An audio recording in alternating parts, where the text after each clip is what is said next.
Hey, welcome back to I Felt the Dark. Thanks for clicking on this video.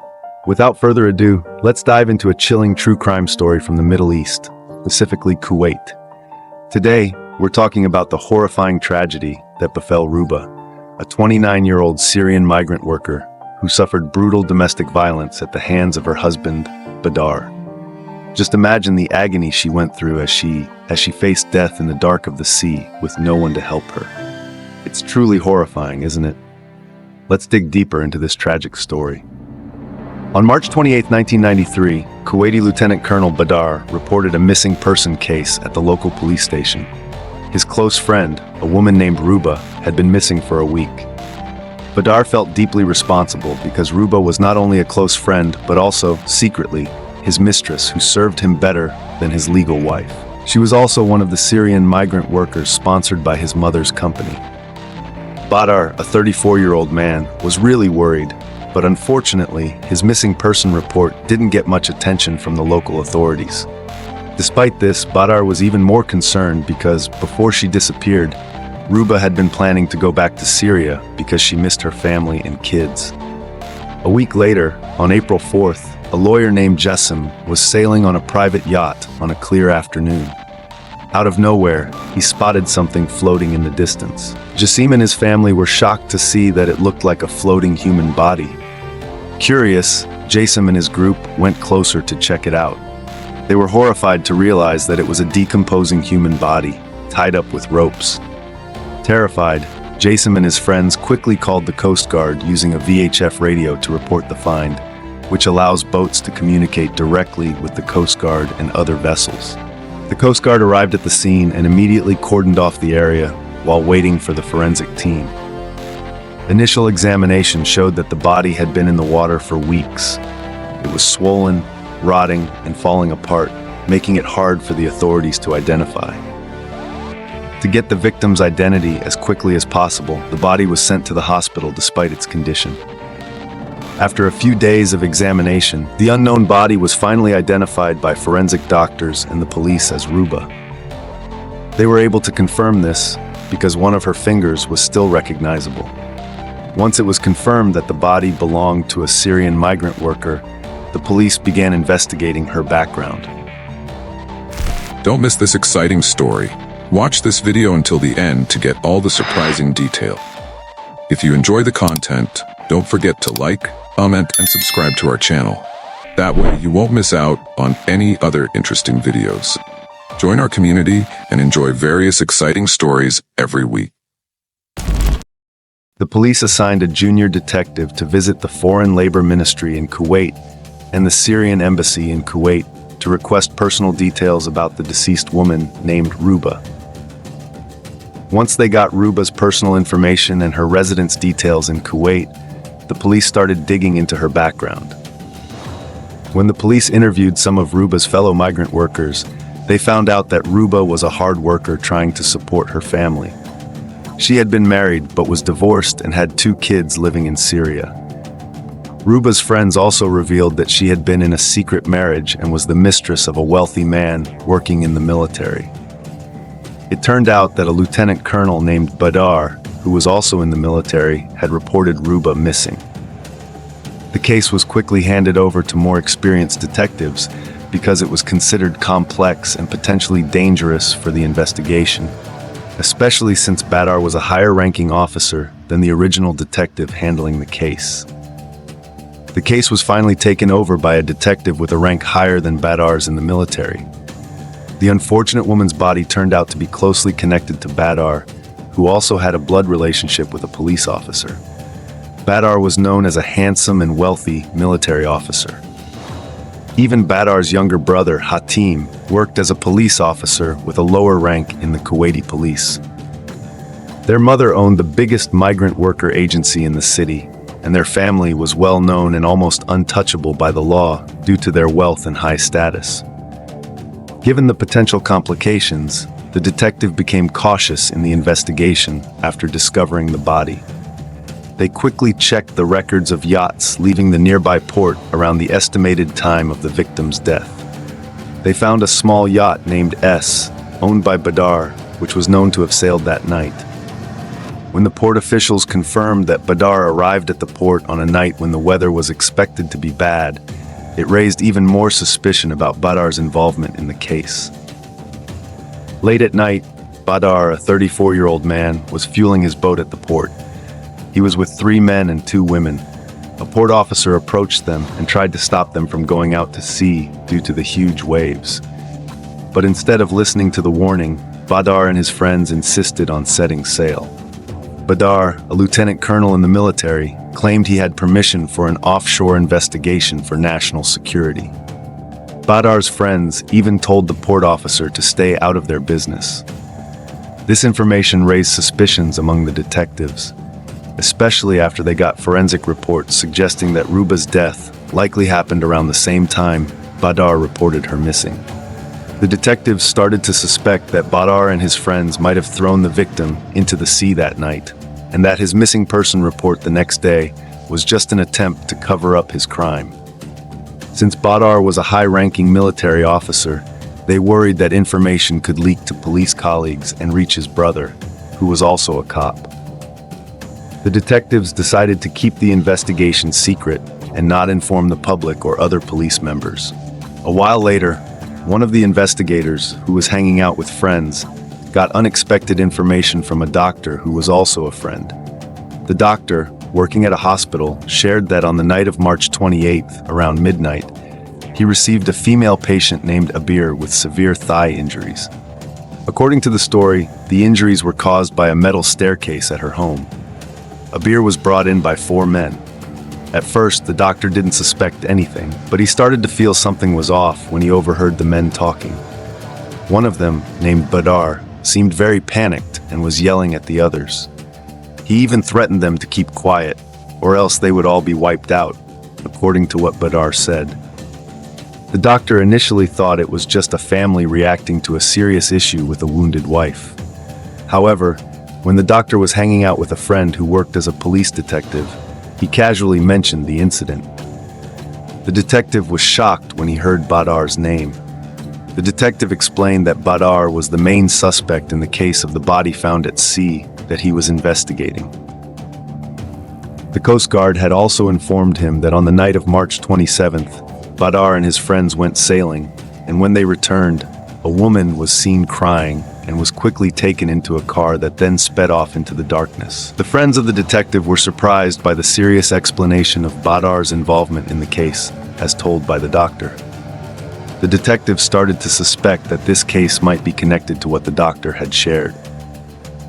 After the conversation with his friend, which felt insightful and helped lighten his workload, the detective decided to dig deeper into the case and scrutinize Badar and his friends more closely. From various sources, Badar's secret life began to come to light. A year before Ruba's murder, in 1992, Ruba had gone to the police station to report a fight with a female friend named Hiba. Badar, who was at his brother's office handling the case at that time, intervened to mediate between the 2 women. The issue was resolved without going to court. Because of this incident, Badar and Ruba grew close and eventually started a romantic relationship. Since Badar was already married, Ruba became his mistress. This secret affair went well until Badar eventually married Ruba in a religious ceremony. After that, he moved Ruba from her original recruitment agency to his mother's agency and put her in a private apartment he secretly bought from his wife. From then on, Ruba didn't have to work and just served Badar. Legally, Badar was Ruba's guardian as her religious husband in Kuwait. Their relationship was kept secret, so no one knew the real situation. Nothing stopped them from meeting or interacting whenever they wanted. Despite being discreet, Badar and Ruba seemed very romantic. They often spent time together, and Badar shamelessly took Ruba out on trips, vacations, and for fun. They frequently took photos to capture their moments together. However, their relationship began to deteriorate due to jealousy. They often suspected each other of cheating, leading to frequent arguments in their apartment. Neighbors reported that the arguments were very disturbing. Further investigation revealed that Badar was a very violent person. People who had dealt with him had either met tragic ends or were victims of violence. If he felt offended or had issues with someone, Badar would threaten or resort to violence. He was also known for threatening people he deemed dangerous. This only heightened the detectives' suspicions. While secretly inspecting Badar's yacht, they found a piece of rope similar to the one that bound the victim and a small bundle of hair. Forensic analysis confirmed that the hair belonged to Ruba. This discovery became crucial evidence to implicate Badar. The detective was worried that if Badar was arrested without strong evidence, it could lead to misunderstandings between institutions. They didn't want to spark a conflict between security agencies in Kuwait. So, the detectives decided to carefully plan Badar's arrest. Badar's family was known to be untouchable by Kuwaiti law due to their rank, position, and immense wealth. The detectives then called Badar to the police station under the pretext of signing some documents related to the missing person report he had filed. This was to ensure that further search efforts could continue. At that time, Badar wasn't aware that Ruba's body had already been found by the police. Back then, news wasn't as advanced as it is now with social media. Information was spread through TV and newspapers. The police were handling the case secretly without involving other officers, including Badar's brother Hatim, who wasn't in the detective division. This was to make sure Hatim didn't find out about Ruba's disappearance and its connection to his brother. The detectives and related divisions worked together to keep the case from leaking to the public or other police members. When Badar arrived at the police station, the detectives and other officers secretly involved in Ruba's case quickly arrested and detained him while they awaited further investigation, which would include interrogations about Ruba's body found at sea, the evidence discovered on his yacht, and the Coast Guard's testimony. During the interrogation, Badar strongly denied all accusations. He claimed it was absurd for a high-ranking military officer like him to commit such a crime. Regarding the rope found, Badar argued that most yachts would likely have similar ropes. He also claimed that the hair found on the yacht belonged to women he had sex with on the boat. Badar admitted that Ruba was often on the yacht with him, and they frequently had intimate relations there, so her hair might have ended up on the boat. However, Badar continued to deny involvement in the murder and instead tried to shift blame onto his brother and friends. He accused them of raping Ruba and then killing her to cover up the crime. The detective then asked who was with Badar that night, as witnesses from the Coast Guard had mentioned 4 men and 2 women on the yacht. Badar told the police that his company included his brother Hatim, who was also a police officer, his friend Akmal, Akmal's wife Abir, his driver, and Ruba. Soon after, the detectives began searching for Badar's friends, Abir and Akmal. They detained Abir and Akmal, who were close friends of Badar since childhood, and also arrested Hatim on suspicion of planning Ruba's murder at sea. Throughout the interrogation, the couple was very cooperative.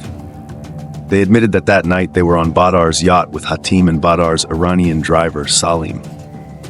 Hatim explained that he was provoked because Ruba constantly insulted his brother, Badar. Under the influence of alcohol, Hatim confessed to trying to intimidate Ruba into submission and even admitted to raping her because she was already naked. Hatim also revealed that before the murder, they had engaged in swinger activities at Badar's apartment together. The detective was shocked to learn that a police officer, Badar's brother Hatim, was also involved in this mysterious case. According to Abir's confession, they knew Badar and Ruba from several parties hosted by Kamal's parents since they were kids, as Badar and Kamal had been friends for a long time. Abir's in-laws, Kamal's father, often hosted small parties filled with alcohol and dancing women from Lebanon. These women were hired to entertain the men. Since Badar frequently brought Ruba to these parties, they started getting to know each other. Abir and Kamal noticed that Ruba often showed signs of domestic violence, with bruises she tried to hide with long clothing. Despite this, they seemed to genuinely care for each other. Kamal and Abir also realized that the relationship between Badar and Ruba was toxic, and they often talked about it. After a while of their secret marriage, Badar began introducing Ruba to a business associate secretly. Even though Ruba was initially reluctant, she had no other choice and eventually went along with it. Ruba then got involved in Badar's business dealings in addition to her role as his mistress. To his legal wife, Badar lied, saying that Ruba was just a Syrian woman who needed a job and was helping him manage his business. He also claimed that Ruba wasn't attractive to him and looked older than his wife, even praising his wife as more beautiful than Ruba. However, deep down, Badar was actually more interested in Ruba due to the satisfying sexual service she provided. Although Badar knew Ruba frequently interacted with other men for business reasons, this added complexity to their relationship and made him increasingly jealous. One day before her death, Ruba tried to escape back to her country because she couldn't endure the abuse from Badar anymore. She attempted to report the domestic violence and reached out to the relevant authorities. However, the officials asked her to visit the ministry office to get a signature and come back the next day. Unfortunately, Ruba couldn't find the official she needed because she had gone back and forth 3 times that day, with all the officials being unavailable. Eventually, Ruba decided not to pursue the report. When Badar found out that he was going to be reported, he flew into a rage.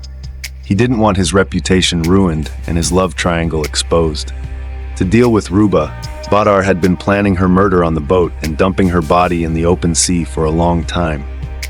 At that time, Badar had started falling for another woman and began neglecting Ruba. He started living recklessly, seeking beautiful Middle Eastern women he could hire for sexual fun without any commitment. One evening, while on leave from his military job and half drunk, Badar invited his brother Hatim, along with his friends Abir and Kamal, to visit Ruba's friend's apartment. Since Ruba had been staying there for a while and rarely went back to her apartment owned by Badar, Badar felt nostalgic and wanted to be with Ruba again.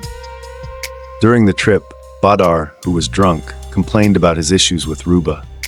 However, his complaints were taken lightly by others, who thought he was just being overly dramatic. Once they arrived, Badar asked Abir and Kamal to pick up Ruba from her friend's apartment because he missed her and wanted to be with her. Ruba, feeling pressured, reluctantly followed them to the parking lot. Abir noticed numerous red bruises on Ruba's face and body and felt sorry for her. Ruba only complied when taken back to Badar's apartment, where she had been living. At the apartment, Badar kept drinking and invited Ruba to join him and his friends for some happy ending sessions and sexual activities. After that, they all went back to the living room to drink together late into the night. During their chat, Badar suddenly suggested going sailing. Everyone agreed except Ruba, who was initially reluctant. However, she eventually gave in after being persuaded by Badar's drunk friends. They planned to have some fun out at sea. But as they were in the car, Ruba remembered Badar's threats and started to feel scared and wanted to cancel the trip. When she tried to get out of the car, Abir convinced her to stay with them. However, the calm didn't last long. Once they reached the dock, Ruba and Badar got into another fight. Terrified, Ruba began to feel that Badar might actually kill her. She started cursing and insulting Badar with hurtful words because she felt deeply hurt by him. Ruba's harsh words made Badar and Hatim extremely angry. As Ruba delayed boarding the boat, they took turns hitting and kicking her until she fell and cried out in pain. Abir and Kamal, shocked, could only watch in silence as Hatim dragged Ruba onto the boat and into the cabin. Inside the cabin, Hatim pointed a gun at Ruba, who was crying, scared, and distressed, and ordered her to be quiet, irritated by her unfounded accusations. Salim, Badar's driver, tried to intervene but was pushed away by Badar, and Hatim told him to stay quiet. Fearing being shot by his boss, Salim complied. Badar and Hatim then stripped Ruba and tied her up with rope. Badar forced Salim to rape Ruba, but Salim refused. This refusal made Badar furious, and he slapped Salim, calling him a coward. Badar then continued to bind Ruba's legs with rope, intending to make her body sink in the water. However, with the boat swaying continuously, Badar and Hatim needed help to complete their plan of tying up Ruba. The argument between Ruba and Badar made Hatim furious. Hatim felt that Ruba was ungrateful, despite living luxuriously thanks to his brother. Annoyed, Badar, who was also angry, convinced his friends to throw Ruba's body into the sea after stripping her and taking turns raping her with Hatim and Kamal. Badar said he was fed up with Ruba and didn't care about her anymore. At that time, the weather was harsh, with strong winds and high waves, though it hadn't started raining yet. Ruba, who was unconscious after being sexually assaulted by Badar and his friends, was then ordered by Badar to Hatim and Kamal to be thrown into the sea. They asked for Abir's help, but as Abir approached, the boat suddenly rocked violently. As a result, Ruba slipped from the grip of Badar, Hatim, and Kamal and fell into the sea. At the same time, Abir fell and was thrown against the boat's railing, which had sharp metal protruding, causing severe injury to her groin and bleeding everywhere. Seeing his wife's condition, Kamal quickly wrapped Abir's wounds with Ruba's clothes to stop the bleeding. He then asked Badar to return to the dock to get Abir to the hospital. Badar agreed, but before they parted ways, threatened everyone not to talk about what happened. He warned that anyone who tried to report it would meet the same fate as Ruba. In separate interrogations, Kamal admitted he didn't dare to report to the police because he feared Badar and Hatim would kill them. He felt Badar was extremely dangerous, with high rank and wide connections in the police and military. Badar could easily eliminate them both for witnessing and helping dispose of Ruba's body while she was still alive and unconscious. However, when detectives confronted Badar with his friend's confessions, Badar accused Abir and Kamal of orchestrating the murder. According to Badar, he was only trying to save Abir on the boat and protect them from the threat of the waves. Abir and Kamal stuck to their claims that Badar was the main culprit, and they didn't know about the murder plan before they went sailing. Hatim committed the murder while drunk and followed his brother's orders to lift Ruba. Hatim also feared that Ruba would report him for the rape that happened on the boat. Kamal didn't want Ruba to report him because he was involved in the rape as well. At the final trial, Badar was sentenced to death, while the other 5 accomplices were each given life sentences without parole. A few years later, Badar was executed by hanging. As his last request, Badar performed 2 rak'ahs of repentance prayers. He asked his family to settle his debts and give charity for the peace of his soul, and prayed that God would forgive his sins. I personally feel so sad seeing how tragic Ruba's fate was. Honestly, I want to cry and feel devastated that a woman was treated like this. After suffering domestic violence from Badar, she also had to endure the horrific pain of dying in the sea without any help. Oh God damn it. It's terrifying, isn't it? What do you all think about this tragic criminal case? Do you feel that justice has been served, or is there more that needs to be uncovered? We really want to hear your thoughts, so don't hesitate to leave a comment below.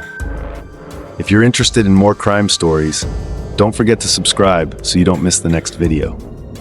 See you in the next story.